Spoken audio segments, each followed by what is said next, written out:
Welcome to Parenting Decoded, a podcast for practical approaches to parenting. I'm Mary Eschen. Today, we're tackling something every parent struggles with, nagging. Clean your room. Did you do your homework? Brush your teeth. And then 5 minutes later, you're saying it all again. Here's the thing. Nagging doesn't work. We all know it, yet we keep doing it. But there are better ways to get things done that actually work and don't leave everyone exhausted and resentful. Let's dive in. Why does nagging fail is the first question. When we nag, we become our children's external brain. We take responsibility for their tasks. And kids learn they don't have to remember anything because mom or dad will remind them. Nagging also damages relationships. Nobody likes being nagged. It breeds resentment on both sides and teaches learned helplessness. Kids never develop their own internal motivation or executive function skills. We're trying to be loving and helpful, but nagging winds up being none of those things. Here's a list of strategies that I want you to consider. The first strategy is using natural consequences. One of your most powerful tools is allowing natural consequences to do the teaching. Forgot their lunch? They get hungry. Didn't put their clothes in the hamper? No clean clothes. Didn't do their homework? They face consequences at school, not at home. I know this is hard. You want to rescue them.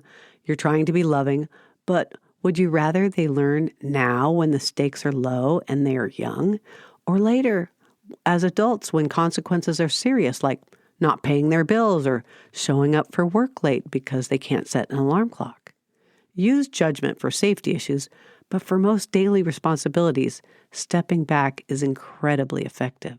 Strategy 2. Say it once. This is a game changer. Say it once, then stop.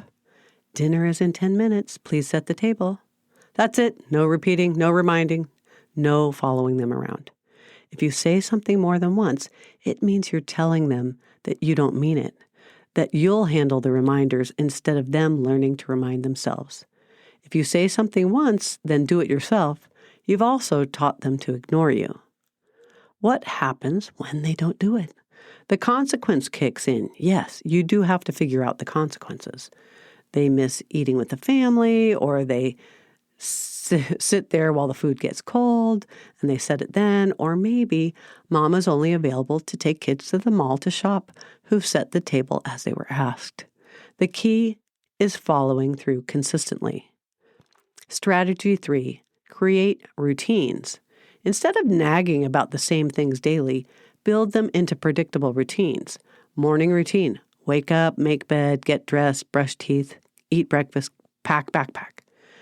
Visual charts work wonders for younger kids. Create a checklist they can follow independently.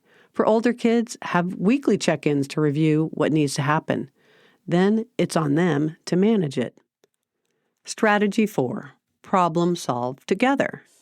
This is totally my favorite strategy. Instead of telling kids what to do, involve them in finding solutions. Getting ready for school has been really stressful. What ideas do you have for making it smoother? Kids are much more likely to follow through on solutions they've helped create. Make it collaborative. How can we work together so I don't have to remind you about your homework? Keep in mind that problem solving is a process, and it might take several attempts to get a workable solution that sticks. Keep at it. Model for your kids that problems take time to solve. Strategy 5, transfer ownership. Have a conversation where you say explicitly, from now on, your homework is your responsibility. I'm not going to remind you. If you need help, ask me, but managing it is up to you. Then stick to it. When they forget, resist the urge to rescue and nag. When they face consequences, show empathy, but don't bail them out. That must have been hard. What will you do differently tomorrow? Yes, they might fail a few times. That's okay. That's learning. Always, always feel free to back up to strategy 4 and start problem solving again with them. The bottom line, when we stop nagging, we're raising capable, responsible kids. We're teaching them to manage their own lives and face consequences. Yes, it's harder in the short term, but we're not raising children. We're raising future adults.